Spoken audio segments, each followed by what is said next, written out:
ನಾರಾಯಣಾಯ ಪರಿಪೂರ್ಣಗುಣಾರ್ಣವಾಯ ವಿಶ್ವೋದಯಸ್ಥಿತಿಲಯೋನ್ನಿಯತಿಪ್ರದಾಯ ಜ್ಞಾನಪ್ರದಾಯ ವಿಬುಧಾಸುರಸೌಖ್ಯದುಃಖ ಸತ್ಕಾರಣಾಯ ವಿತತಾಯ ನಮೋ ನಮಸ್ತೆ. ಅಭ್ರಮಂ ಭಂಗರಹಿತಂ ಅಜಡಂ ವಿಮಲಂ ಸದಾ ಆನಂದತೀರ್ಥಮತುಲಂ ಭಜೆ ತಾಪತ್ರನಾಥ. ಭವತಿ ಯದನುಭಾವಾದಿಡಮೋ ಕೋಪಿ ವಾಗ್ಮಿ ಜಡಮತಿರಪಿ ಜಂತುರ್ಜಾಯತೆ ಪ್ರಾಜ್ಞಮೌಲಿಃ ಸಕಲ ವಚನಚೇತೋ ದೇವತಾ ಭಾರತೀ ಸ ಮಮ ವಚಸಿ ನಿಧತ್ತಾಂ ಸನ್ನಿಧಿಂ ಮಾನಸೇ ಚ. ಅಸ್ಮದ್ಗುರು ಸಮಾರಂಭ ಟೀಕಾಕೃತ್ಪಾದ ಮಧ್ಯಗ ಶ್ರೀಮದಾಚಾರ್ಯ ಪರ್ಯಂತ ವಂದೇ ಗುರು ಪರಂಪರ. ವಿದ್ಯಾಯಾಂ ವಿಬುಧಾಚಾರ್ಯಂ ವೇದಜ್ಞಾನಾಬ್ಧಿಚಂದಿರಂ ದುರ್ಮತಧ್ವಾಂತಮರ್ತಾಂಡಂ ಸತ್ಯಧ್ಯಾನಮುನಿಂ ಭಜೆ. ಪಂಚಾಶದ್ವರ್ಷಪರ್ಯಂತಂ ಸತತಂ ರಾಮಪೂಜಕ ಶ್ರೀ ಸತ್ಯಪ್ರಮೋದ ಗುರುರಾಟ್ ಭಾಸತಾಂ ನೋ ಹೃದಂಬರೆ. ಬಂಧುಸ್ತ್ವಂ ಗುರುರಿಷ್ಟದೈವತಮಿತಿ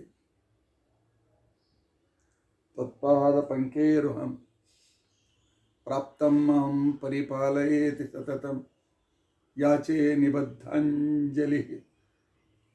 ಚಿತ್ತಂ ಮದ್ಗುಣದೋಷಚಿಂತನವಿಧೌ ನೂನಂ ಮನಾಂ ಮಾ ಕೃತಾಃ. ಶ್ರೀ ಸತ್ಯಾತ್ಮಗುರೋ ತ್ವದಂಘ್ರಿಯುಗಲಂ ಹಿತ್ವಾ ನಮೇ ಸದ್ಗತಿಃ. ಯೈರಹಂ ಶುಕವತ್ ಸಮ್ಯಕ್ ಶಿಕ್ಷಿತೋಸ್ಮಿ ಕೃಪಾಲುಭಿಃ ತಾನ್ ವಂದೇ ಧೇನುಪಾಚಾರ್ಯಾನ್ ತತ್ವಜ್ಞಾನಾರ್ಥ ಸಿದ್ಧೈ. ಶ್ರೀ ಗುರುಭ್ಯೋ ನಮಃ. ಹರಿ ಓಂ.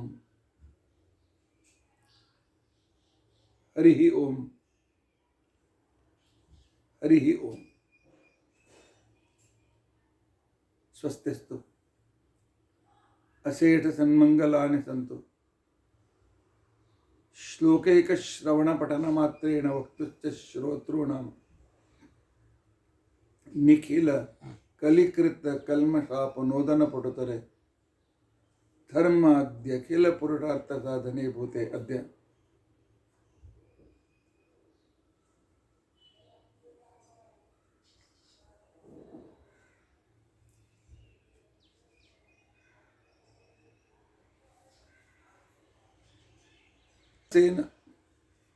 ಆಧ್ಯಾತ್ಮಿಕ ಸ್ವರೂಪ ನಿರ್ಣಯ ಪ್ರಾರಂಭೆ ಸತಿ ಕಿಂಚಿತ್ ಪೂರ್ವಕಥಾನುವಾದ. ಹರಿ ಓಂ. ಹರಿ ಓಂ. ಹರಿ ಓಂ.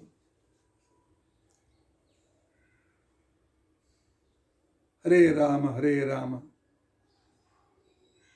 ರಾಮ ರಾಮ ಹರೇ ಹರೇ. ಹರೇ ಕೃಷ್ಣ ಹರೇ ಕೃಷ್ಣ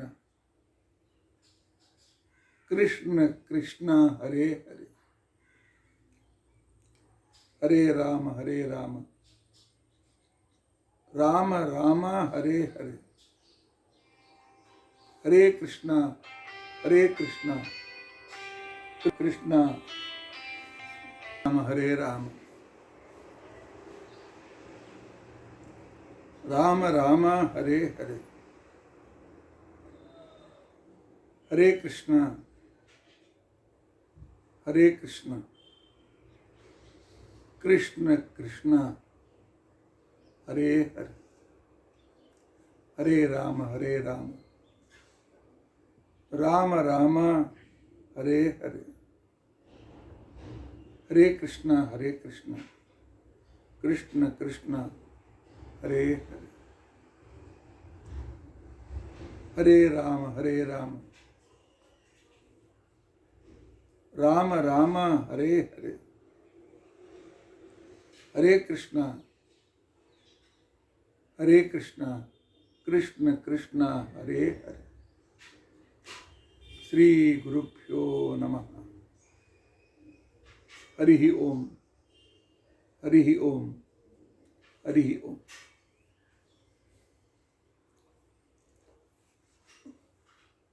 ನಿನ್ನೆ ಪ್ರವಚನ ಮಾಡಲಿಕ್ಕಾಗಲಿಲ್ಲ. ಇವತ್ತು ಬೆಳಗ್ಗೂ ಕೂಡ ಬಹಳ ಕಾರ್ಯಕ್ರಮದ ವ್ಯಸ್ತತೆಯಿಂದ ಬೆಳಗ್ಗೆ 8:30 ಕೂಡ ಮಾಡಲಿಕ್ಕಾಗಲಿಲ್ಲ. ಅದಕ್ಕೋಸ್ಕರ ಈಗ ಮಧ್ಯಾಹ್ನ ನಾನು ಮಾಡ್ತಾ ಇದ್ದೇನೆ. ಯಾಕೋ ಪ್ರವಚನ ಮಾಡದೇ ಇದ್ದರೆ ಅನೇಕ ಶ್ರೋತೃ, 100 ಜನ ಶ್ರೋತೃಗಳು ದಾರಿ ಕಾಯ್ತಾ ಇರ್ತಾರೆ. ಅವರಿಗೆ ಅಸಮಾಧಾನ ಮಾಡದಂತಾಗ್ತದೆ. ನನ್ನ ಸಾಧನೆ ಇದು ಸುಚಾರೂಪದಿಂದ ನಡೆಯಬೇಕು ಅಂತ ಅನ್ನೋದು ಬೇರೆಯವರಿಗೆ ನಾನು ಪ್ರಾರ್ಥನೆ ಮಾಡ್ತಾ ಇದ್ದೇನೆ. ಕೃಷ್ಣ ಚಾರಿತ್ರ ಮಂಜರಿ ಸಮಾಪ್ತಿಯಾಯಿತು. ಮತ್ತೆ ನಾವು ಪುನಃ 4 ತಿಂಗಳ ಹಿಂದೆ ಹೋಗೋಣ. ಹೋದ ವರ್ಷ ದ್ರೌಪದಿ ಆತ್ಮಕಥೆಯನ್ನು ಕೇಳಿದ್ರಿ.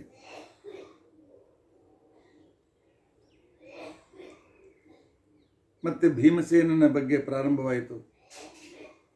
ಆಧ್ಯಾತ್ಮಿಕ ದೃಷ್ಟಿಯಿಂದ ಭೀಮಸೇನ ಹೇಗೆ ಅಂತನ್ನೋದು ಸುಮಾರು 40ಕ್ಕಿಂತಲೂ ಹೆಚ್ಚು ಎಪಿಸೋಡ್ ಆಗಿದೆ. ಅದರ ಮಧ್ಯದಲ್ಲಿ ಬಹಳ ಗ್ಯಾಪ್ ಆದದ್ರಿಂದ ಮರೆತಿದ್ದಾರೆ ಅಂತ ತಿಳ್ಕೊಂಡು ಹೇಳಿ ಸುಮಾರು 10 ದಿನಗಳವರೆಗೆ, ಮಧ್ಯದಲ್ಲಿ 1-2 ದಿವಸ ಬೇರೆ ಕಾರ್ಯಕ್ರಮದ ಬಗ್ಗೆ ವಿಚಾರ ಮಾಡ್ತೇನೆ. ಭೀಮಸೇನ ಕಥೆ ನಿಮ್ಮೆಲ್ಲರಿಗೂ ಗೊತ್ತಿದೆ. ಆದರೆ ಆಧ್ಯಾತ್ಮಿಕ ಕ್ಷೇತ್ರದಲ್ಲಿ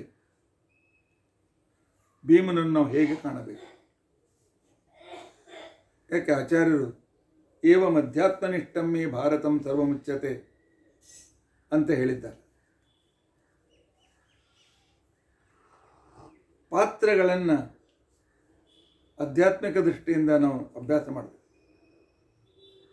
ಮಹಾಭಾರತ ಒಂದೊಂದು ಪಾತ್ರಗಳು ಒಂದೊಂದು ವಿಶಿಷ್ಟವಾಗಿರ್ತಕ್ಕಂಥ ಮಾನವನ ಗುಣದ ಪ್ರತಿನಿಧಿಯಾಗಿವೆ. ಅವು ಹೇಗೆ ಬಿಹೇವಿಯರ್ ಮಾಡ್ತಾರೆ ಅಂತ ಅನ್ನೋದನ್ನು ನಾವು ನೋಡೋಣ. ಆಚಾರ್ಯ ಮಹಾಭಾರತ ಆತ್ಮನಿರ್ಣಯದಲ್ಲಿ ಏವಂ ಅಧ್ಯಾತ್ಮನಿಷ್ಠಮ್ಮಿ ಭಾರತಂ ಸರ್ವಮುಚ್ಯತೆ, ಸಂಪೂರ್ಣ ಭಾರತ ಗ್ರಂಥ ಕೇವಲ ಯುದ್ಧ ಚರಿತ್ರೆ ಹೇಳಲಿಕ್ಕೆ ಹೊರಟಿಲ್ಲ. ನಮ್ಮ ಉದ್ಧಾರಕ್ಕೋಸ್ಕರ ನಾವು ಮಾಡತಕ್ಕಂಥ ಅಧ್ಯಾತ್ಮ ಚಿಂತನೆಗೆ ಅದೊಂದು ಪ್ರತಿನಿಧಿಯಾಗಿರ್ತಕ್ಕಂತಹ ಗ್ರಂಥ ಅಂತ ತಿಳ್ಕೊಂಡಂತೇಳಿ ಒಂದು ಹೊಸ ಆಯಾಮವನ್ನೇ ಜಗತ್ತಿಗೆ ಕೊಟ್ಟಿರ್ತಕ್ಕಂಥವ್ರು ಶ್ರೀಮದಾಚಾರ್ಯರು. ಅವ್ರು ಹೇಳ್ತಾರೆ, ಭೀಮ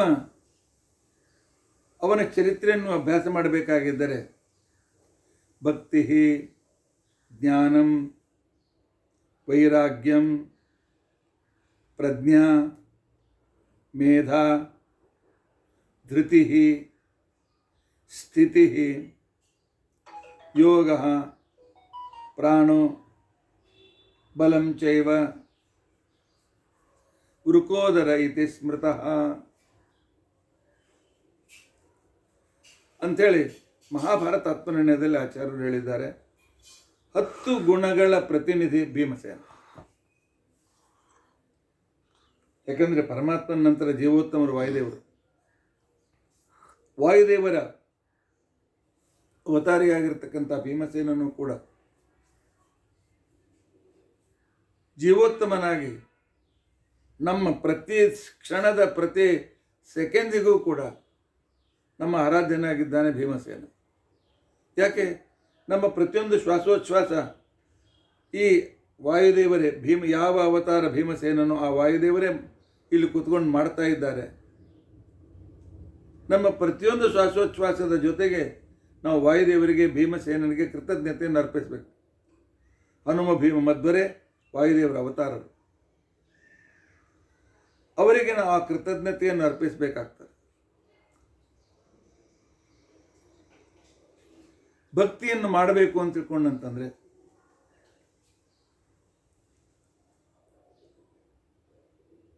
ಭೀಮಸೇನನ್ನು ನೋಡಿ ಭಕ್ತಿಯನ್ನು ಕಲಿಯಬೇಕು.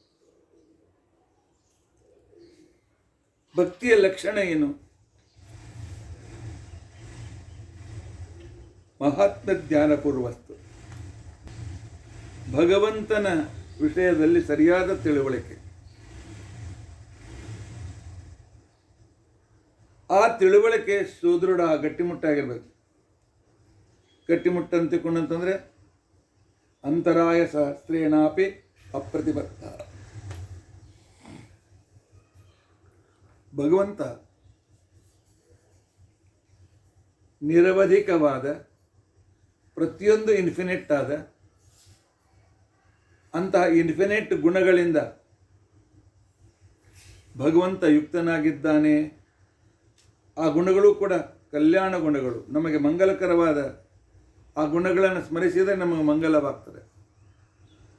ಅಂತಹ ಪರಮಾತ್ಮನ ಮಂಗಲಕರವಾದ ಗುಣಗಳನ್ನು ಮೊದಲು ಅರ್ಥ ಮಾಡಿಕೊಳ್ಳಬೇಕು.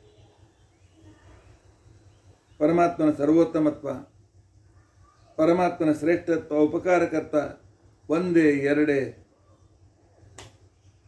ಅನಂತ ಜನ್ಮ ಹೋದರೂ ಅವನ ಗುಣಗಳನ್ನು ಪೂರ್ತಿ ಎಣಸಲಿಕ್ಕಾಗೋದಿಲ್ಲ. ಅಂತಹ ಗುಣಗಳಿಂದ ಕೂಡಿದ ಸಮೂಹದಿಂದ ಕೂಡಿರ್ತಕ್ಕಂಥ ಪರಮಾತ್ಮ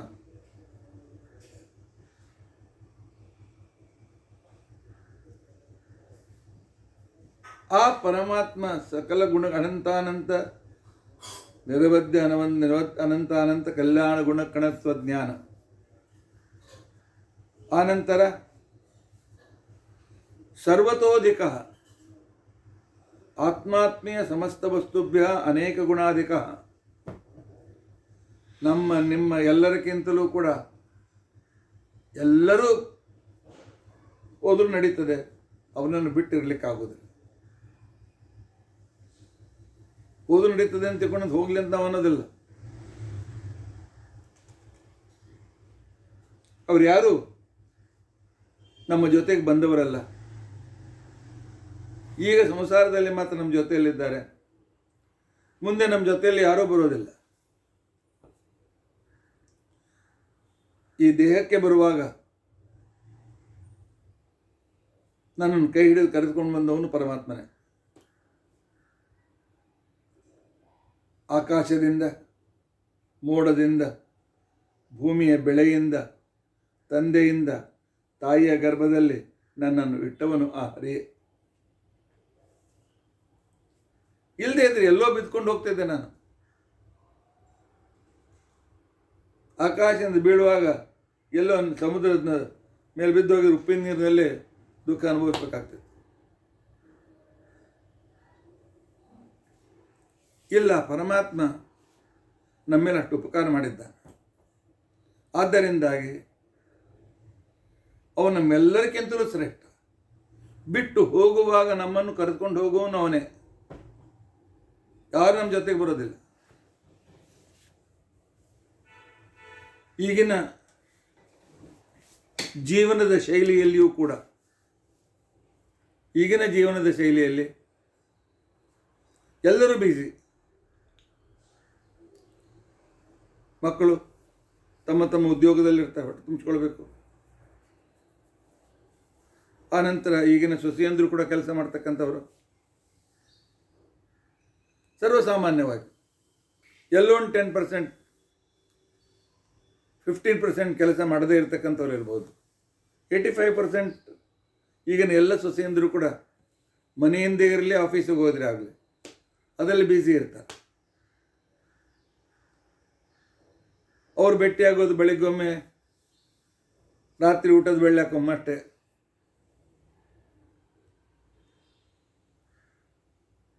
ಆದ್ದರಿಂದಾಗಿ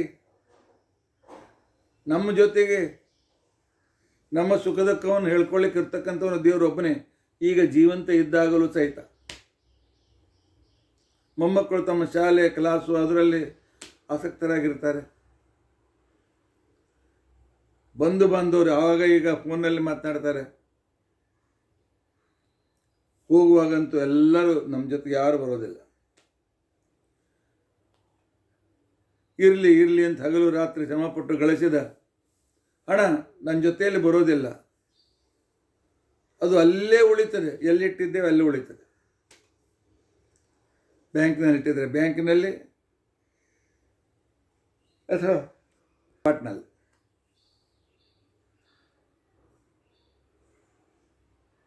ಆನಂತರ ನಾನು ಮಾಡಿದ ವಾಹನಗಳು 2 ವೀಲರು 4 ವೀಲರು ಎಲ್ಲಿಟ್ಟಿದ್ದೇವೆ ಅಲ್ಲೇ ಉಳಿತದೆ. ಅದು ಕೂಡ ನಮ್ಮ ಜೊತೆಗೆ ಬರೋದಿಲ್ಲ. ಕೈ ಹಿಡಿದ ಹೆಂಡತಿ ಮನೆಯ ಗೇಟ್ವರೆಗೂ ಬರ್ಬೋದು. ಹಿಂದಿನ ಕಾಲಕ್ಕೆ ಹೊಸ್ತಿಲು ಅಂತಂತಿದ್ರು. ಗೇಟ್ವರೆಗೆ, ಅದಕ್ಕಿಂತ ಹೆಚ್ಚು ಬರೋದಿಲ್ಲ.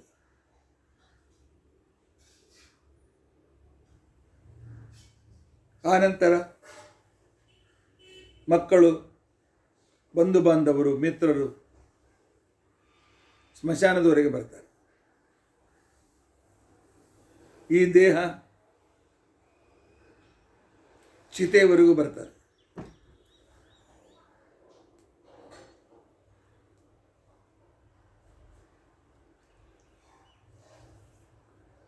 ಪರಲೋಕಕ್ಕೆ ಹೋಗುವಾಗ ನಮ್ಮ ಜೊತೆಗಿರ್ತಕ್ಕಂಥವನು ಅವಿಜ್ಞಾತ ಸಖನಾಗಿರ್ತಕ್ಕಂಥ ಶ್ರೀಹರಿಯ ಮಾತ್ರ. ಇದನ್ನು ನಾವು ಆಗ ಅರ್ಥ ಮಾಡ್ಕೊಂಡು ಪ್ರಯೋಜನವಿಲ್ಲ. ಹೀಗೆ ಅರ್ಥ ಮಾಡ್ಕೊಳ್ಬೇಕು.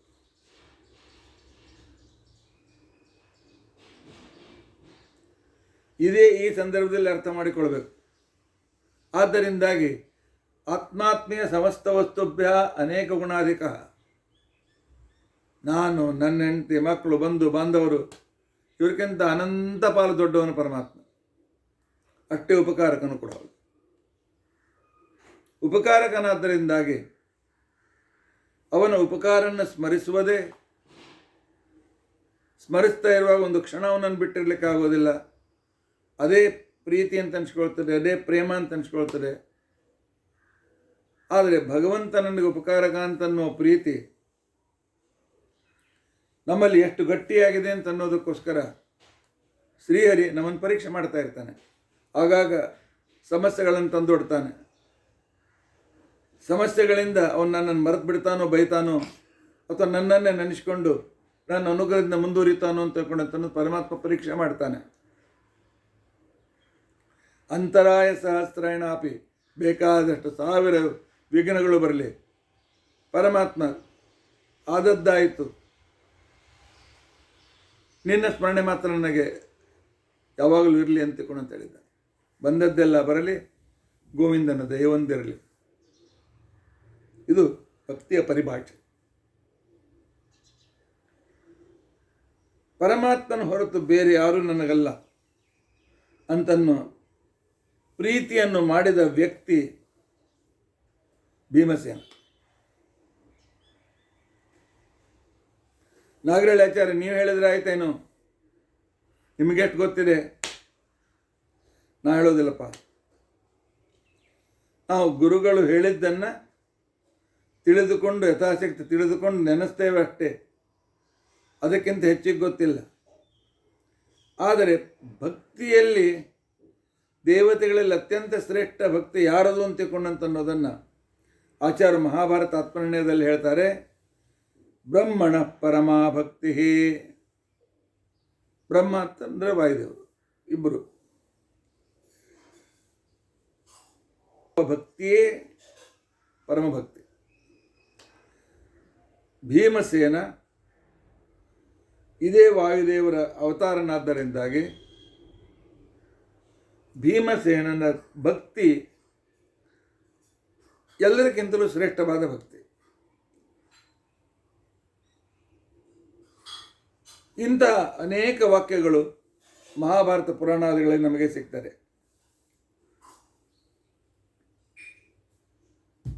ಬ್ರಹ್ಮ ದೇವರು ಜೀವೋತ್ತಮರು ಅಂತ ನಾವು ಹೇಗೆ ತಿಳ್ಕೊಳ್ಬೇಕು? ಬ್ರಹ್ಮದೇವರು ಜೀವೋತ್ತಮರು ಅಂತ ಯಾವ ರೀತಿ ತಿಳ್ಕೊಳ್ಬೇಕು? ಅದಕ್ಕೋಸ್ಕರ ಆಚಾರ್ಯ ಬ್ರಹ್ಮದೇವರ ಭಕ್ತಿ ನೋಡಬೇಕಾಗಿದ್ದರೆ ಹನುಮಂತನ ಭಕ್ತಿ, ಭೀಮಸೇನನ ಭಕ್ತಿ, ಮಧ್ವಾಚಾರ ಭಕ್ತಿಯನ್ನು ನೋಡಿ. ಈ 3 ಅವತಾರಗಳಲ್ಲಿ ಭಗವಂತ ವಾಯುದೇವರು ಮಾಡಿರ್ತಕ್ಕಂತಹ ಪರಮಾತ್ಮನ ಸೇವೆ, ಇದು ಅವರ ಭಕ್ತಿ ಮತ್ತು ಜ್ಞಾನಗಳ ನಿದರ್ಶನ.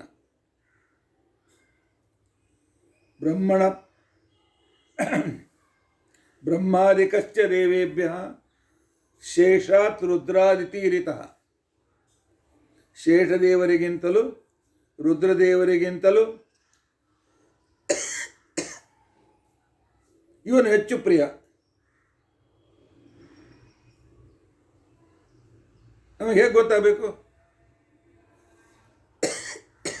ಇತಿ ಭೀಮ ನಿದರ್ಶನಾತ್. ಭೀಮನನ್ನು ನೋಡಿ, ಭೀಮನ ಭಕ್ತಿಯನ್ನು ನೋಡಿ, ಆಗ ಬ್ರಹ್ಮದೇವರ ವಾಯುದೇವರ ಭಕ್ತಿ ಸರ್ವಶ್ರೇಷ್ಠ ಅಂತ ಅನ್ನೋದು ನಿಮಗೆ ಗೊತ್ತಾಗ್ತದೆ. ಅದಕ್ಕೋಸ್ಕರವೇ ಶ್ರೀಮದಾಚಾರ್ಯರು ಭಕ್ತಿಯ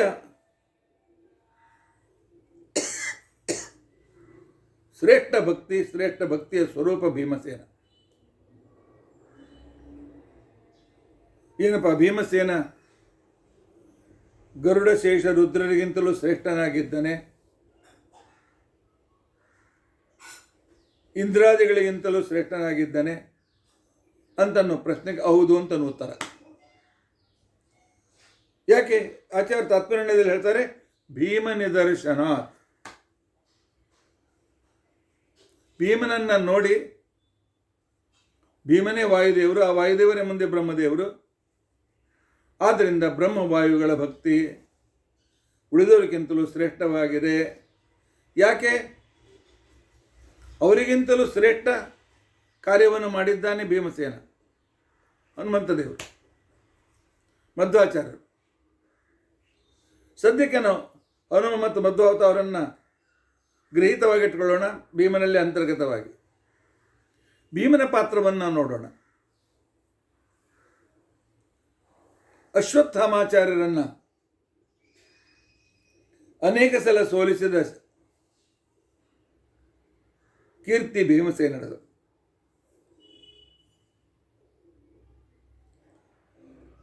ಯಾಕೆ? ಅಶ್ವತ್ಥಾಮಾಚಾರ್ಯರು ರುದ್ರಾಂಶಂಭೂತರು.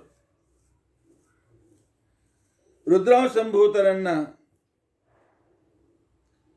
ಅಶ್ವತ್ಥಾಮಾಚಾರ್ಯನ ಯುದ್ಧದಲ್ಲಿ ಅನೇಕ ಸಲ ಸೋಲಿಸಿದ್ದಾರೆ. ಆ ನಂತರ ರುದ್ರಾಂಶಂಭೂತರಾದಂಥ ಅಶ್ವತ್ಥಾಮಾಚಾರ್ಯರು ಪಾಂಡವರ ಶಿಬಿರಕ್ಕೆ ಬೆಂಕಿ ಹಚ್ಚಿ ದ್ರೌಪದಿ 5 ಜನ ಮಕ್ಕಳನ್ನು ಕೊಂದು ಹೋಗುವಾಗ ಅವರನ್ನು ಎದುರಿಸಿ ಅವರನ್ನು ಸೋಲಿಸಿ ಎಡಮುರಿಗೆ ಕಟ್ಟಿ ದ್ರೌಪದಿ ಹತ್ತಿರ ಅವರನ್ನು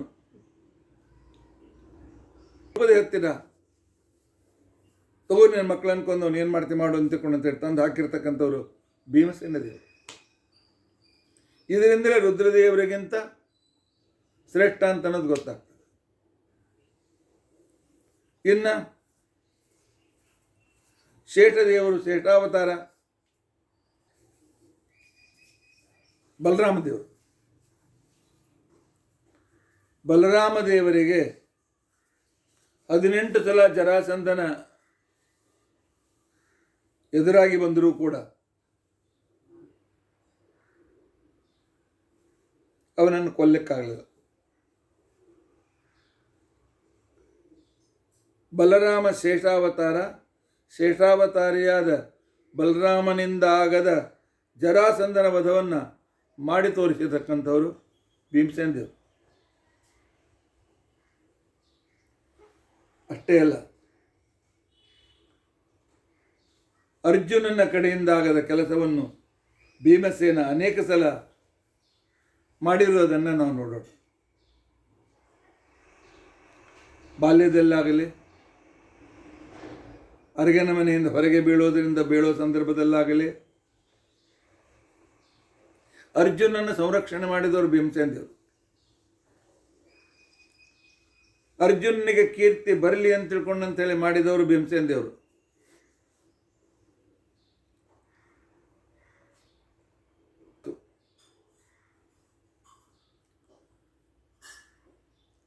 ದ್ರೋಣಾಚಾರ್ಯ ಕೇಳಿದರು ಎಲ್ಲ ವಿದ್ಯಾರ್ಥಿಗಳನ್ನು ಕುರಿತು, ನನ್ನದು ಒಂದು ಮಹತ್ವಪೂರ್ಣವಾದ ಕೆಲಸವಿದೆ. ನಿಮ್ಮ ಶಿಷ್ಯರಲ್ಲಿ ಆ ಕೆಲಸ ಯಾರು ಮಾಡ್ತಾರೆ ಅಂಥವರಿಗೆ ನಾನು ಹೆಚ್ಚಿಗೆ ಕಲಿಸ್ತೇನೆ, ಉಳಿದ ವೀರರಿಗಿಂತಲೂ ಶ್ರೇಷ್ಠನನ್ನಾಗಿ ಮಾಡ್ತೇನೆ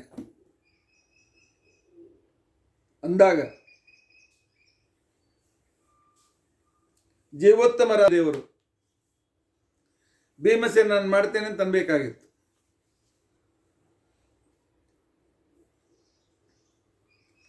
ಭೀಮಸೇನನ ಭಕ್ತಿ ಗುಪ್ತ ಭಕ್ತಿ. ಅಷ್ಟೇ ಅಲ್ಲ, ಭೀಮಸೇನಿಗೆ ತನ್ನ ಮೊಮ್ಮಕ್ಕಳ ಮೇಲೆ ಕೂಡ ಪ್ರೀತಿ ಇದೆ. ಅರ್ಜುನ ಭೀಮಸೇನನಿಗೆ ತಮ್ಮನಾಗಿದ್ದರೂ ಕೂಡ ಮೂಲ ರೂಪದಲ್ಲಿ ಮೊಮ್ಮಗ.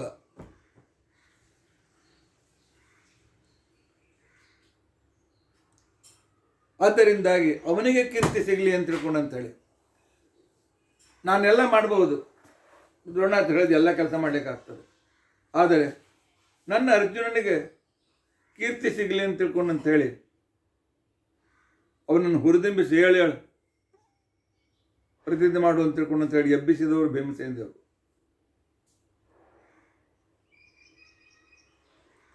ದ್ರೌಪದಿಯ ಸ್ವಯಂವರದಲ್ಲಿ ಮತ್ಸ್ಯಯಂತ್ರವನ್ನು ಭೇದಿಸಲು ಅರ್ಜುನನಿಗೆ ಮುಂದೆ ಮಾಡಿದಂಥವರೇ ಭೀಮಸೇನ ದೇವರು.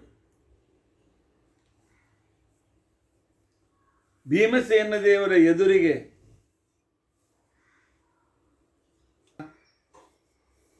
ಒಬ್ಬ ಕಥೆ ದಾಟಿದರನೆದು ಮುಂದೆ ಮಾಡಿದವರು ಭೀಮಸೇನ ದೇವರು. ಇಂಥ ಅನೇಕ ಘಟನೆ. ಯಾಕೆ? ಇಂದ್ರ ನನ್ನ ಅಧೀನ, ಅವನ ಮೇಲೆ ನಾನು ಪ್ರೀತಿ ಮಾಡ್ತೇನೆ. ಅದಕ್ಕೆ ಬ್ರಹ್ಮಾದಿಕಶ್ಚ ದೇವೇಭ್ಯ ಶೇಷಾದ್ ರುದ್ರಾದಿತೀರಿತಃ, ಗರುಡಶೇಷ ರುದ್ರಗಳಿಂದ ಇಂದ್ರನಿಗಿಂತಲೂ ಉತ್ತಮ ಭಕ್ತಿ, ಉತ್ತಮ ಕಾರ್ಯ ಮಾಡಿದವನು ಭೀಮಸೇನ. ಆ ಭೀಮಸೇನೇ ವಾಯುದೇವರು. ಆ ವಾಯುದೇವರು ಬ್ರಹ್ಮ ಪದವಿಗೆ ಬರ್ತಾರೆ. ಆದ್ದರಿಂದ ಬ್ರಹ್ಮ ವಾಯುದೇವರ ಭಕ್ತಿ ಎಲ್ಲರಿಗಿಂತಲೂ ಶ್ರೇಷ್ಠ. ಇದರಲ್ಲಿ ಯಾವ ಸಂದೇಹವೂ ಕೂಡ ಇಲ್ಲ ಅಂತ ಅನ್ನೋದನ್ನು ತಿಳಿದುಕೊಳ್ಬೇಕು.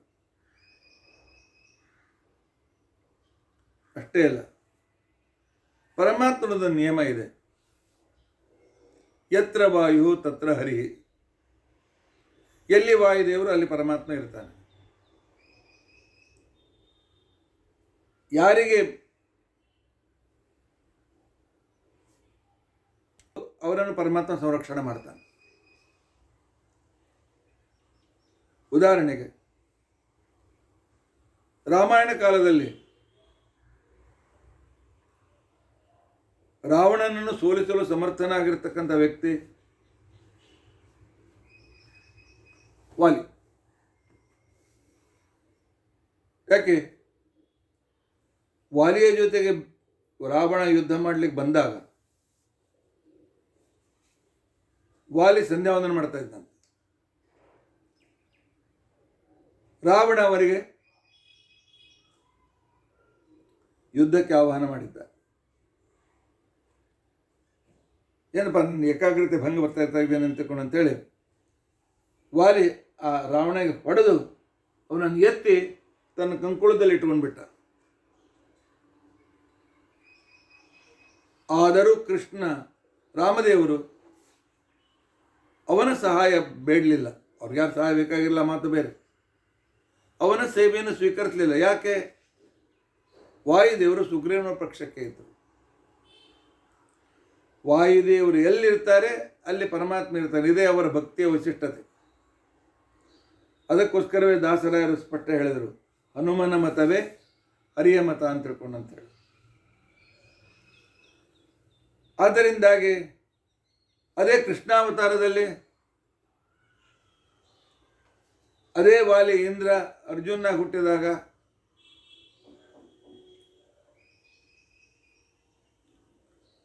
ಆಗ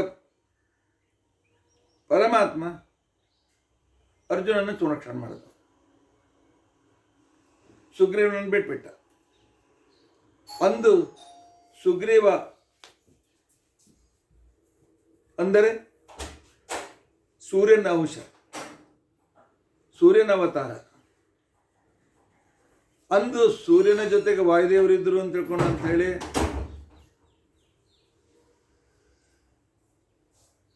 ಪರಮಾತ್ಮ ತಾನು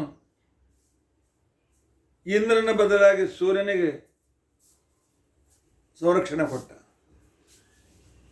ಇಂದು ಕೃಷ್ಣಾವತಾರದಲ್ಲಿ ಅದೇ ವಾಯುದೇವರು ಅಂದರೆ ಭೀಮಸೇನ ಅರ್ಜುನನ ಪಕ್ಷದಲ್ಲಿದ್ದಾನೆ ಅಂತ ತಿಳ್ಕೊಂಡಂತೇಳಿ ಪರಮಾತ್ಮ ಪಾಂಡವರ ಕಡೆ ಬಂದ. ಹನುಮನ ಮತವೇ ಹರಿಯ ಮತ ಅಂತ ತಿಳ್ಕೊಂಡಂತೇಳಿ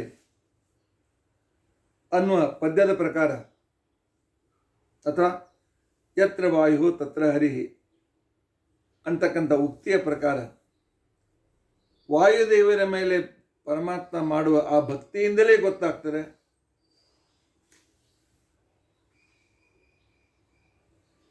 ಹಿಂದಿನ ಜನ್ಮದಲ್ಲಿ ಸುಗ್ರೀವ.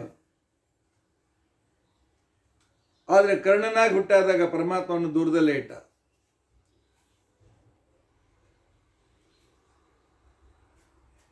ಅಂತಂದ್ರೆ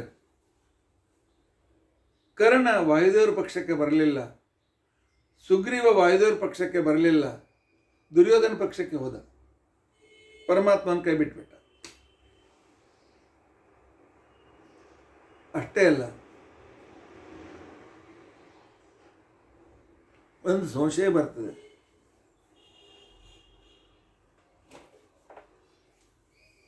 ಪರಮಾತ್ಮನ ಅನುಗ್ರಹವಾಗಬೇಕಾಗಿದ್ದರೆ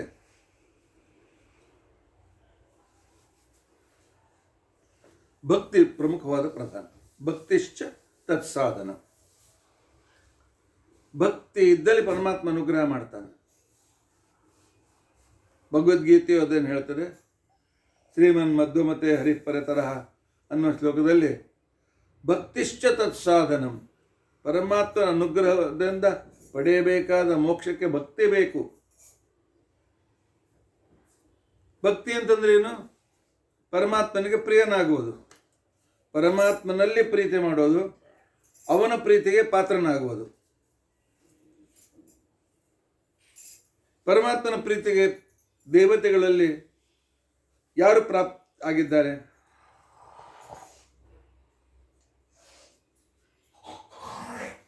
ಒಂದು ಭೀಮ ಭಕ್ತ ಭಕ್ತ ಅಂತಕೊಂಡು ಅಂತ ಹೇಳ್ತೀರಿ. ಭೀಮ ಎಂದಾದರೂ ಧ್ರುವನಂತೆ ತಪಶ್ಚರ್ಯ ಮಾಡಿದ್ದು ನೋಡಿದ್ದೀರಾ? ಪ್ರಹ್ಲಾದನಂತೆ ಹಗಲು ರಾತ್ರಿ ನಾರಾಯಣ ನಾರಾಯಣ ಅಂತಂದದ್ದನ್ನು ಮಹಾಭಾರತದಲ್ಲಿ ಕಂಡು ಬರೋದಿಲ್ಲಲ್ಲ. ಭೀಮ ಬಲದ ಕೆಲಸ ಎಲ್ಲ ಮಾಡಿದ್ದಾನೆ. ಭೀಮ ಬಲಿಷ್ಠ ಅಂತ ತಿಳ್ಕೊಂಡಂತಂದ್ರೆ ಭೀಮ ಭಕ್ತ ಅಂತ ಅನ್ನೋದಕ್ಕೋಸ್ಕರ ಹೇಗೆ ಅನ್ಬೇಕು? ಭಕ್ತಿಯ ಸ್ವರೂಪ ಭೀಮ ಹೇಗಾಗ್ತಾನೆ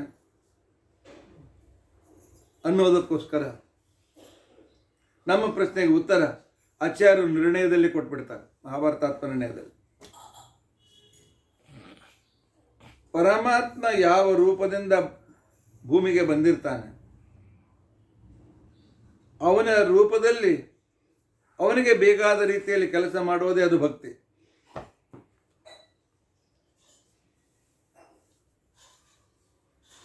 ಆಚಾರ್ಯ, ನೀವೆಲ್ಲಿ ಭಕ್ತಿ ಮಾಡ್ತಾ ಇದ್ದೀರಿ? ಪ್ರವಚನ ಮಾಡುವುದೇ ಭಕ್ತಿ. ಯಾಕೆ? ಪರಮಾತ್ಮ ಬ್ರಾಹ್ಮಣನಾಗಿ ಹುಟ್ಟಿಸಿದ ನಂತರ ಸ್ವಾಧ್ಯಾಯ ಪ್ರವಚನ ಕರ್ತವ್ಯ. ಇದನ್ನು ಮಾಡ್ತಾ ಇದ್ದೇನೆ ಅಂತ ತಿಳ್ಕೊಂಡಂತ ನನ್ನ ದೇವರಲ್ಲಿ ಭಕ್ತಿ ಇದೆ ಅಂತ ಅರ್ಥ. ಪರಮಾತ್ಮ ರಾಮನಾಗಿ ಕೃಷ್ಣನಾಗಿ ಭೂಮಿಗೆ ಬಂದದ್ದು ಭೂಭಾರ ಹರಣ ಮಾಡೋದಕ್ಕೋಸ್ಕರ. ಭೂಭಾರ ಹರಣದಲ್ಲಿ ಪರಮಾತ್ಮನ ಪರಮ ಸೇವಕನಾಗಿ ಅವನಿಗೆ ಬಲಗೈಯಾಗಿ ನಿಲ್ತಕ್ಕಂಥ ವ್ಯಕ್ತಿ ವಾಯುದೇವರು.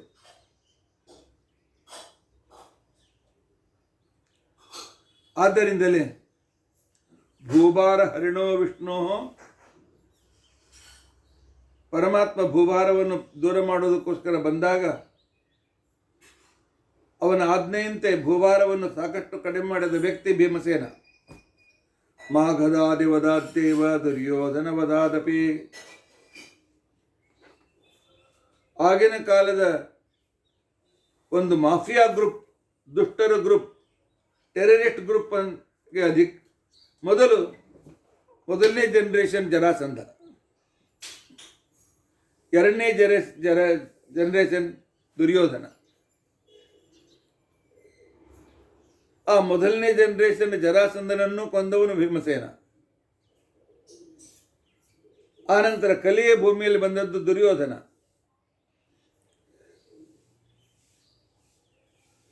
ದುರ್ಯೋಧನನ್ನು ಕೂಡ ಸಂಹಾರ ಮಾಡಿದ್ದು ಇಂಥ ಮಹಾ ವ್ಯಕ್ತಿಗಳನ್ನು, ಅದ್ರ ಜೊತೆಗೆ ದುರ್ಯೋಧನ ಮಿತ್ರ ಆಗಿರ್ತಕ್ಕಂಥ ಬಕ, ಕಿರ್ಮೀರ ಇತ್ಯಾದಿಗಳನ್ನು ಕೂಡ ಸಂಪೂರ್ಣವಾಗಿ ನಾಶಪಡಿಸಿದ ಭೀಮಸೇನ ದೇವರು. ಇವರು ಬಲಜ್ಯೇಷ್ಠರು ಅಂತ ಹೇಳಕ್ಕೆ ನಿಶ್ಚಿತವಾಗ್ತದೆ. ಪರಮಾತ್ಮನ ಸೇವೆ, ಭೂಭಾರರ ಸೇವೆಯಲ್ಲಿ ಮಾಡುವ ನಂಬರ್ 1 ವಾಯುದೇವರು. ಇಲ್ಲ ಮತ್ತೆ ಭೀಮಸೇನ ಬಲದ ಕೆಲಸ ಮಾಡಿದ್ದಾನೆ, ಭಕ್ತಿಯ ಕೆಲಸ ಎಲ್ಲಿ ಮಾಡಿದ್ದಾನೆ ಅಂತ ತಿಳ್ಕೊಂಡಂತೆ ಪ್ರಶ್ನೆ ಮಾಡ್ತೇವೆ. ಅದಕ್ಕೆ ಆಚಾರ್ಯ ನಿರ್ಣಯ ಕೊಡ್ತಾರೆ, ದೇವತೆಗಳೆಲ್ಲರೂ ಕ್ಷತ್ರಿಯರು.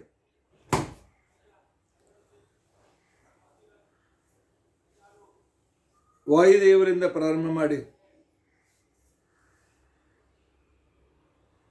ಎಲ್ಲ ದೇವತೆಗಳು ಕ್ಷತ್ರಿಯರು. ಎಷ್ಟೆಷ್ಟು ತಮ್ಮ ಬಲದಿಂದ ಭಗವಂತನ ಸೇವೆ ಮಾಡ್ತಾರೋ ಅವರು ಜ್ಞಾನ ಭಕ್ತಿಯಲ್ಲಿ ಸರ್ವಶ್ರೇಷ್ಠರು.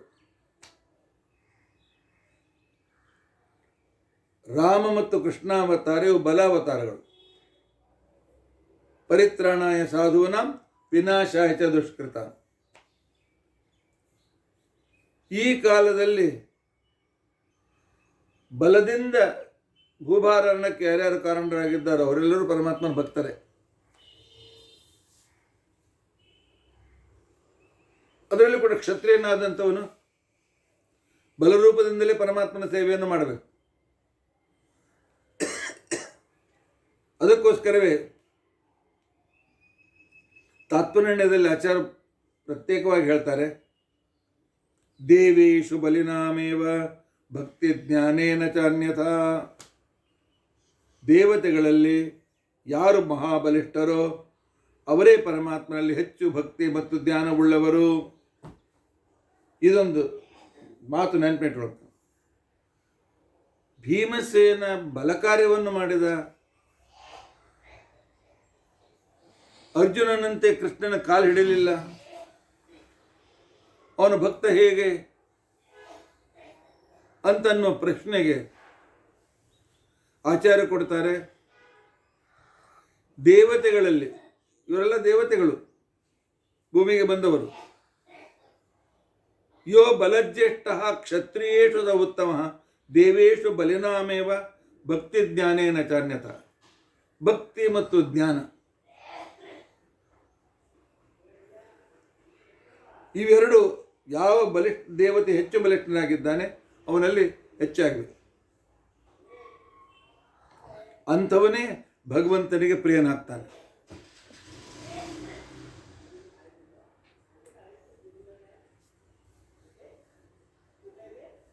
ಈ ದೇವತೆಗಳು ಬ್ರಾಹ್ಮಣರಾಗಿ ಹುಟ್ಟಿದರೆ, ಬೃಹಸ್ಪತ್ಯಾಚಾರ್ಯರು ದ್ರೋಣನಾಗಿ ಹುಟ್ಟಿದರು, ರುದ್ರದೇವರು ಅಶ್ವತ್ಥಾಮನಾಗಿ ಹುಟ್ಟಿದರು, ಮತ್ತು ಅವ್ರೇನು ಮಾಡಬೇಕು? ರಾಮಕೃಷ್ಣಾವತಾರದಲ್ಲಿ ಬ್ರಾಹ್ಮಣರು ಕೂಡ ಬಲದಿಂದಲೇ ಭಗವಂತನ ಆರಾಧನೆ ಮಾಡಬೇಕು. ಆಚಾರ್ಯರ ಒಂದು ಸೂಕ್ಷ್ಮ ಈ ಕ್ಷಣ ಹೇಗಿದೆ ಅಂತ ತಿಳ್ಕೊಂಡಂತಂದರೆ, ದೇವತೆಗಳು ಬ್ರಾಹ್ಮಣನಾಗಿ ಹುಟ್ಟಿದರೂ ಸಹಿತ ಅವರು ಸ್ವಾಧ್ಯಾಯ ಪ್ರವಚನಕ್ಕಿಂತಲೂ ವಿಶೇಷವಾಗಿ ತಮ್ಮ ಬಲದಿಂದ ಭಗವಂತನ ಸೇವೆಯನ್ನು ಮಾಡಿದರು. ಉದಾಹರಣೆಗೆ ಕರ್ಣ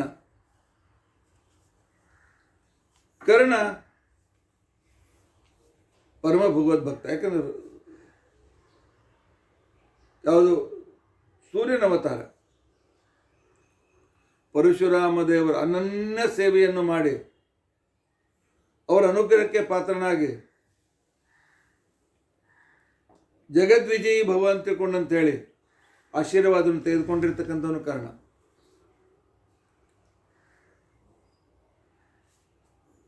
ಪರಮಾತ್ಮನ ಸೇವೆಯನ್ನು ಮಾಡಿದ. ದ್ರೋಣಾಚಾರ್ಯರು ಬಲದಿಂದ, ನಾನು ಮಧ್ಯದಲ್ಲಿ ಕರ್ಣ ತೆಗೆದುಕೊಂಡೆ ಅಲ್ಲ, ದ್ರೋಣಾಚಾರ್ಯರು, ಕರ್ಣನೂ ಸಹಿತ, ರವಿಯೂ ಸಹಿತ ಮೊದಲು ದ್ರೋಣಾಚಾರ್ಯ ಸೇವೆಯನ್ನು ಮಾಡಿ ಆಗ ಪರಮಾತ್ಮನನ್ನು ಒಲಿಸಿದ್ದಾರೆ. ದ್ರೋಣಾಚಾರ್ಯರು, ಅಶ್ವತ್ಥಾಮಾಚಾರ್ಯರು ಇವರು ದೇವತೆಗಳೇ. ಆದರೆ ಮೊದಲು ಬಲದಿಂದ ಉಪಾಹರಣ ಮಾಡಿದ್ದಾರೆ. ಯಾಕೆಂತಂದರೆ ಪರಮಾತ್ಮ 3 ದೇವತೆಗಳನ್ನು ಕೌರವರ ಪಕ್ಷದಲ್ಲಿ ಇಟ್ಟ. ಭೀಷ್ಮನ ಹಿಡ್ಕೊಂಡು ವಸು ಅಂತ ತಿಳ್ಕೊಳ್ಳಿ, 4 ದೇವರು. ಯಾಕೆ?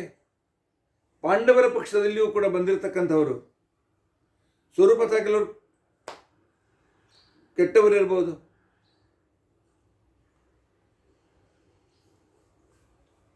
ಅವರನ್ನು ಪಾಂಡವರ ಪಕ್ಷದಲ್ಲಿರ್ತಕ್ಕಂಥ ದುಷ್ಟರನ್ನು ಸಂಹಾರ ಮಾಡಲಿ. ಶ್ರೀಕೃಷ್ಣನ ಗಣಿತ ಹೇಗಿದೆ ನೋಡಿಕೊಳ್ಳಿ. ಪಾಂಡವರ ಪಕ್ಷದವರು ಸಾಯಬೇಕು, ಅವರ ಪ್ರಾರಬ್ಧ ಕರ್ಮ ಅಷ್ಟೇ ಇರ್ತದೆ, ಮುಗಿಬೇಕು. ದ್ರೌಪದ 5 ಜನ ಮಕ್ಕಳಾಗಲಿ, ಭವನಾಗಲಿ, ಮತ್ತೊಂದಾಗಲಿ, ಮುಗಿದೊಂದಾಗಲಿ, ಇವರ ಈ ಭೂಭಾರವನ್ನು ಕಡಿಮೆ ಮಾಡಿದ ಒಂದು ಪುಣ್ಯ ಭೀಷ್ಮರಿಗೆ, ದ್ರೋಣರಿಗೆ, ಅಶ್ವತ್ಥಾಮಾಚಾರ್ಯರಿಗೆ, ಕರ್ಣನಿಗೂ ಇದೆ.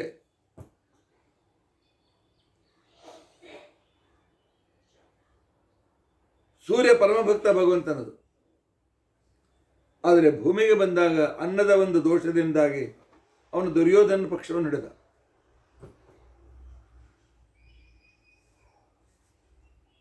ದ್ರೋಣರೇ ಆಗಲಿ, ಅಶ್ವತ್ಥಾಮಾಚಾರ್ಯ ಆಗಲಿ, ಕೃಪಾಚಾರ್ಯರೇ ಆಗಲಿ,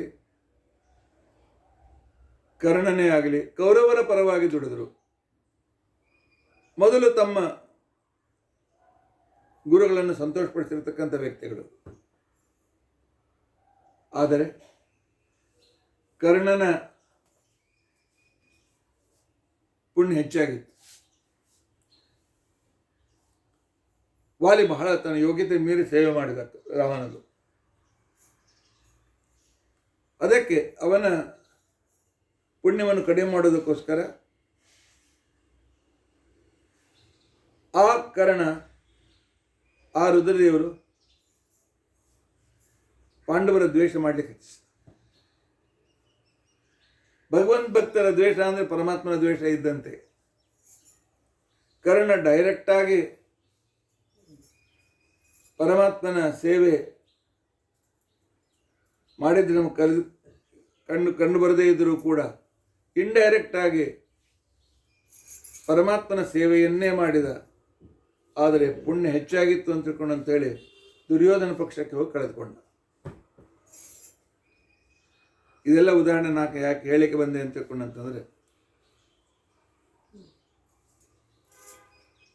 ಅಶ್ವಿನಿ ದೇವತೆಗಳು ರಾಮಾಯಣ ಕಾಲದಲ್ಲಿ ಮೈಂದ ಮತ್ತು ವಿವಿಧ ಅಂತ ಹೆಸರಿನಿಂದ ಹುಟ್ಟಿದ್ರು. ಅವರೇ ಮುಂದೆ ನಕುಲ ಮತ್ತು ಸಹದೇವರಾಗ್ತಾರೆ. ಪರಮಾತ್ಮನ ಸೇವೆಯನ್ನು ಬಲದಿಂದ ಮಾಡ್ತಾರೆ. ಆದರೆ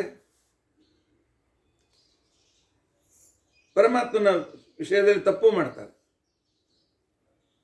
ನಕುಲ ರಾಸೂಯಾಗದಲ್ಲಿ ಹೋಗಿ ಕೃಷ್ಣನಿಗೆ ಸಂದೇಶ ಕಳಿಸಿದ, ಕಪ್ಪು ಕಾಣಿಕೆಯನ್ನು ಕೊಡಬೇಕು, ರಾಸೂಯಾಗವನ್ನು ಧರ್ಮರಾಜ ಮಾಡ್ತಾ ಇದ್ದಾನೆ, ಹೇಗೂ ಸಮುದ್ರ ಮಧ್ಯದಲ್ಲಿದ್ದೀರಿ, ಬೇಕಾದಷ್ಟು ರತ್ನ ಮುತ್ತು ಸಿಗ್ತದೆ, ಅದೇ ನಮ್ಮ ಕಪ್ಪು ಕಾಣಿಕೆ ಒಪ್ಪಿಸ್ಬೇಕು ಅಂತ ತಿಳ್ಕೊಂಡು ಅಂತೇಳಿ ಪರಮಾತ್ಮನ ವಿರುದ್ಧ ಹೋಗಬಾರ್ದು ಅಂತ ತಿಳ್ಕೊಂಡು ಅಂತೇಳಿ ಅವನು ತಿಳಿಲಿಲ್ಲ, ವಿರುದ್ಧ ಹೋದ. ಈ ಸಹದೇವ ಮೈಂದ ವಿವಿಧನಾಗಿ ಸೇವೆ ಮಾಡಿದ ಪುಣ್ಯ ಸ್ವಲ್ಪ ಕಳ್ಕೊಳ್ಬೇಕಾಗಿತ್ತು.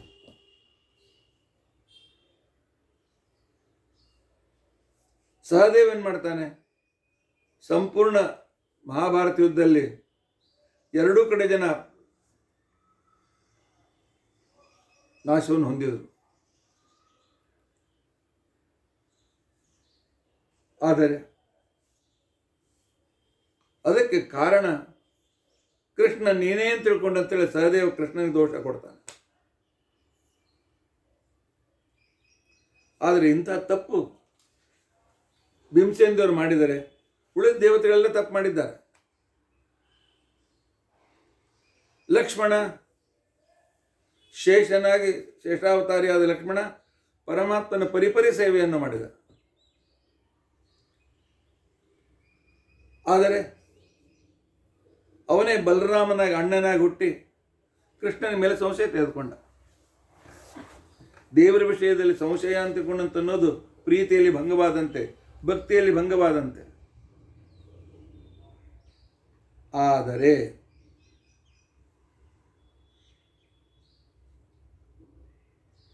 ಒಂದು ಕೂಡ ಪರಮಾತ್ಮ ವಿರುದ್ಧ ತಪ್ಪು ಮಾಡದೇ ಇರತಕ್ಕಂಥ ವ್ಯಕ್ತಿ ಭೀಮಸೇನ. ಅದಕ್ಕೋಸ್ಕರ ಆಚಾರ್ಯರು ಹೇಳ್ತಾರೆ,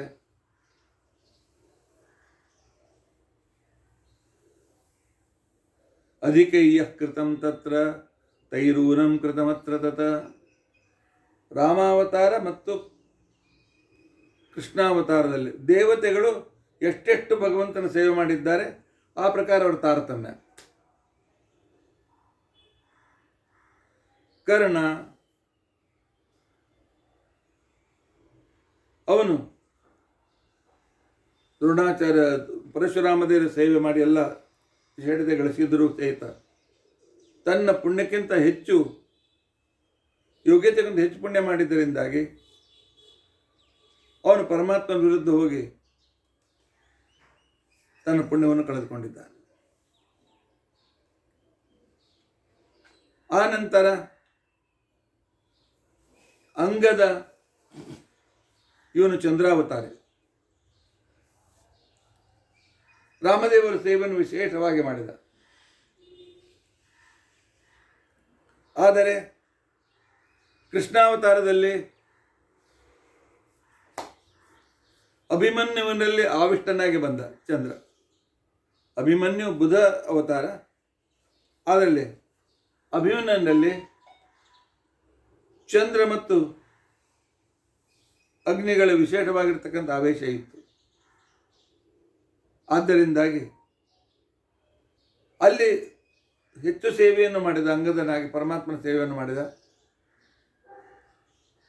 ಇಲ್ಲಿ ಅಭಿಮನ್ಯುವಾಗಿ, ಅಭಿಮನ್ಯುನಲ್ಲಿ ಸನ್ನಿಹಿತನಾಗಿ, ಅಭಿಮನ್ಯು ಭಗವಂತನ ಸೇವೆ ಮಾಡಲಿಕ್ಕಾಗಲಿಲ್ಲ. ಮಹಾಭಾರತ ಯುದ್ಧದಲ್ಲಿ ಒಂದು ಮಾಡಿದ ಮುಗಿದೋಯ್ತು, ಒಂದು ಅದಕ್ಕಿಂತ ಹೆಚ್ಚಿನ ಸೇವೆ ಮಾಡಲಿಕ್ಕಾಗಲಿಲ್ಲ ಅವನ ಕಡೆಯಿಂದ. ಆದ್ದರಿಂದಾಗಿ ಪರಮಾತ್ಮನ ಭೂಭಾರ ಹರಣದಲ್ಲಿ ಹೆಚ್ಚಿಗೆ ಬಲದಿಂದ ಯಾರು ಸೇವೆ ಮಾಡಿದರು ಅವರೇ ಪರಮಾತ್ಮನ ಪರಮ ಭಕ್ತರು. ಅದೇ ಭಕ್ತಿ ಬಲದಿಂದ ಸೇವೆ ಕೃಷ್ಣಾವತಾರದಲ್ಲಿ, ರಾಮಾವತಾರದಲ್ಲಿ ಬಲದಿಂದ ಮಾಡ್ತಕ್ಕಂಥ ಸೇವೆ. ಅದೇ ಈ ವಾಯುದೇವರೇ ಮಧ್ವಾಚಾರ್ಯರಾದಾಗ ಆಗ ಪರಮಾತ್ಮ ಧ್ಯಾನಾವತಾರಿ ವೇದವ್ಯಾಸ ದೇವರ ರೂಪದಿಂದ ಬಂದಿದ್ದ. ಆಗ ಬ್ರಾಹ್ಮಣನಾಗಿರ್ತಕ್ಕಂಥವನು ಜ್ಞಾನದಿಂದ ಸೇವೆ ಮಾಡಬೇಕು. ಅದಕ್ಕೋಸ್ಕರ ವಾಯುದೇವರು ಬ್ರಾಹ್ಮಣ ವಂಶದಲ್ಲಿ ಹುಟ್ಟಿ ಆನಂತರ ಮಧ್ವಾಚಾರ್ಯರಾಗಿ ವೇದವ್ಯಾಸ ದೇವರ ಪರಮ ಸೇವೆಯನ್ನು ಮಾಡ್ತಾರೆ. ನೆನ್ಪಿಟ್ಕೊಳ್ಳಿ, ಎಲ್ಲಿಯೂ ಭೀಮಸೇನದ ವಾಯುದೇವರು ರಾಮಾವತಾರದಲ್ಲಾಗಲಿ, ಕೃಷ್ಣಾವತಾರದಲ್ಲಾಗಲಿ, ವೇದವ್ಯಾಸ ದೇವರ ಅವತಾರದಲ್ಲಾಗಲಿ ಎಲ್ಲ ರೀತಿಯಿಂದಲೂ ಪರಮಾತ್ಮನ ಪರಮ ಸೇವೆಯನ್ನು ಮಾಡಿದ್ದಾರೆ. ಅದು ಭಕ್ತಿಯಿಂದ ಮಾಡಿದ್ದಾರೆ. ಪರಮಾತ್ಮನ ಸೇವೆ ಮಾಡುವುದು ಕೂಡ ವಿಶೇಷವಾದ ಭಕ್ತಿ. ಆದ್ದರಿಂದಾಗಿ ಭೀಮಸೇನ ಭಕ್ತಿಯ ರೂಪನಾಗಿ ನಮ್ಮ ಎದುರಿಗೆ ಬರ್ತಾನೆ. ತಸ್ಯಾಂಗಂ ಪ್ರಥಮಂ ವಾಯು ಪ್ರಾದುರ್ಭಾವತ್ರಯಾನ್ವಿತಃ. ಪರಮಾತ್ಮ 3 ಅವತಾರಗಳನ್ನು ಮುಖ್ಯವಾಗಿ ಈ ಘಟ್ಟದಲ್ಲಿ ತೆರೆದುಕೊಳ್ತಾನೆ.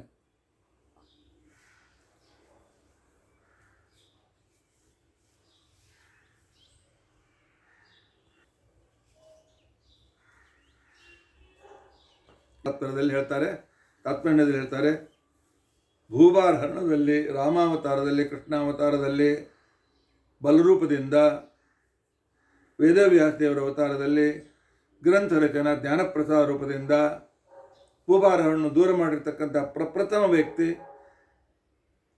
ವಾಯುದೇವ ಭೀಮಸೇನ. ಅದಕ್ಕೋಸ್ಕರವೇ ಮಹಾಭಾರತ ತಾತ್ಪರ್ಯದ 2ನೇ ಅಧ್ಯಾಯದ 124ನೇ ಶ್ಲೋಕದಲ್ಲಿ ತಸ್ಯಾಂಗಂ ಪ್ರಥಮಂ ವಾಯು ಪ್ರಾದುರ್ಭಾವ ಸಮನ್ವಿತಃ. ಭೂಭಾರಹರಣದಲ್ಲಿ ಪ್ರಪ್ರಥಮ ಸೇವೆ ಶ್ರೇಷ್ಠ ಮಾಡಿರ್ತಕ್ಕಂಥ ವ್ಯಕ್ತಿ, 3 ಅವತಾರಗಳಲ್ಲಿಯೂ ಸೇವೆ ಮಾಡಲಿಕ್ಕೆ ಬಂದಿರತಕ್ಕಂಥ ವ್ಯಕ್ತಿ. ಪ್ರಥಮೋ ಹನುಮಾನ್ ನಾಮ. ರಾಮಾವತಾರದಲ್ಲಿ ಹನುಮಂತನಷ್ಟು ಸೇವೆ ಮಾಡಿದವರು ಯಾರೂ ಇಲ್ಲ. ದ್ವಿತೀಯೋ ಭೀಮ ಏವಚ.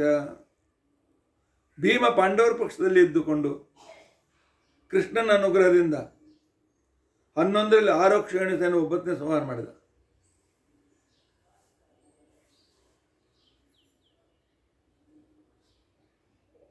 ತಸ್ಯಾಂಗಂ ಪ್ರಥಮಂ ವಾಯು ಪ್ರಾದುರ್ಭಾವ ಸಮನ್ವಿತಃ ತ್ರಯಾನ್ವಿತಃ.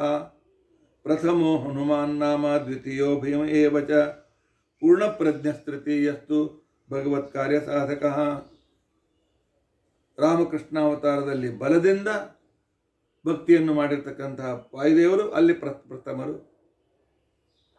ವೇದವ್ಯಾಸ ಅವತಾರದಲ್ಲಿ ಜ್ಞಾನದಿಂದ ವೇದವ್ಯಾಸರ ಶಿಷ್ಯರಾಗಿ ಅನೇಕ ಗ್ರಂಥ ರಚನೆ ಮಾಡಿ ಪ್ರಚಾರ ಮಾಡಿ ಜ್ಞಾನದಿಂದ ಸೇವೆ ಮಾಡಿರ್ತಕ್ಕಂಥ ವ್ಯಕ್ತಿ. ಇದೇ ಇವರಲ್ಲಿರ್ತಕ್ಕಂಥ ಭಕ್ತಿಯನ್ನು ತೋರಿಸಿಕೊಡ್ತಾರೆ.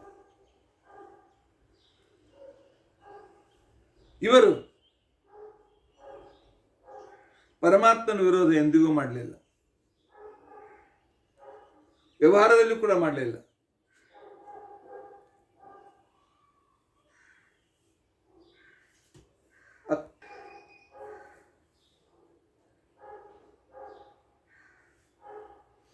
ಶ್ರೀಕೃಷ್ಣ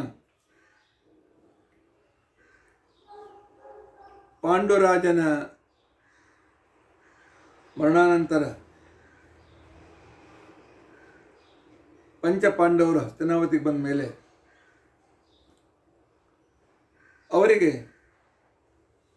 ಶಸ್ತ್ರಾಸ್ತ್ರ ವಿದ್ಯೆಯನ್ನು ಚೆನ್ನಾಗಿ ಕಲಿಸಬೇಕು ಅಂತ ತಿಳ್ಕೊಂಡು ಅಂತೇಳಿ ಕೃಷ್ಣ ಭೀಮಾರ್ಜುನರನ್ನು ಕರೆದುಕೊಂಡು ಬಂದ ತನ್ನ ದ್ವಾರಕಾಪುರಕ್ಕೆ. ಭೀಮನಿಂದ ಅರ್ಜುನ ಕಲಿತ ಇಲ್ಲ, ಶ್ರೀಕೃಷ್ಣನಿಂದ ಅರ್ಜುನ ಕಲಿತ. ಆದರೆ ಭೀಮ ಹೇಳ್ದ, ಕೃಷ್ಣನ ನನ್ನ ಕಡೆ ನಾನು ಕಲಿಯೋದಿಲ್ಲ, ಉಪದೇಶ ಮಾಡೋ ಕಲಿತಾನೆ, ಯುದ್ಧ ಮಾಡೋದಿಲ್ಲ. ನನ್ನ ಪರಮಾತ್ಮನಲ್ಲಿ ನಾನು ಸರ್ವಸ್ವವನ್ನು ಸಮರ್ಪಿಸಿದವನು.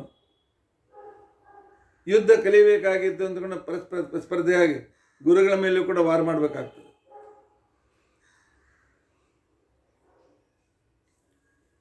ಆದ್ದರಿಂದಾಗಿ ಭೀಮ ಹೇಳ್ದ, ನಾನು ನಿನ್ನ ಹತ್ರ ಕಲಿಯೋದಿಲ್ಲ ಅಂತೇಳಿ ಬಲರಾಮನ ಹತ್ರ ಕಲಿಯೋ ನಾಟಕವನ್ನು ಮಾಡಿದ್ದ. ಹೌದು, ಯಾಕೆ ಅಂತ ತಿಳ್ಕೊಂಡು ಅಂತಂದರೆ ನನ್ನ ಕೃಷ್ಣ ವಿರುದ್ಧ ಹೋಗೋದಿಲ್ಲ ಅಂತ ತಿಳ್ಕೊಂಡು. ಇನ್ನೊಂದು ಸಂದರ್ಭ, ಪ್ರಭಾಸ ಕ್ಷೇತ್ರದಲ್ಲಿ ಸೇರಿದಾಗ ಕೃಷ್ಣ ಎಲ್ಲರಿಗೂ ನನ್ನ ವಿರುದ್ಧ ಪಾರ್ಟಿಯಲ್ಲಿ ಬನ್ನಿ ಅಂತ ಕರೀತಾನೆ. ಭೀಮ ನಾನು ಬರೋದಿಲ್ಲ ಅಂತ ಹೇಳ್ತಾನೆ. ಕೃಷ್ಣ ಹೇಳ್ತಾನೆ ನಾಣಿ ಇಲ್ಲ ನೋಡಿ ದೋಷ ಬರ್ತದೆ ಅಂತ ಹೇಳ್ಕೊಂಡು ಅಂತೇಳಿ.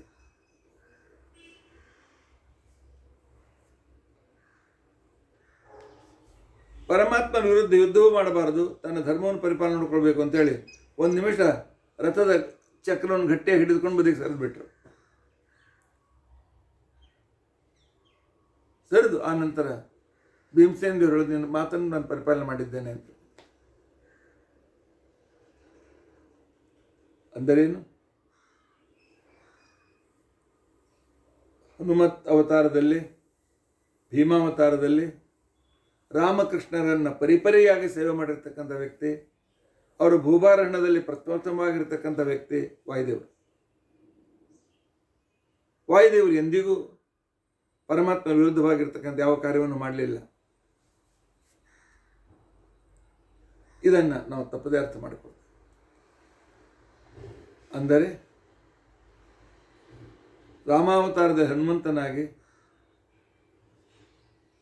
ದ್ವಾಪರಯುಗದಲ್ಲಿ ಭೀಮನಾಗಿ,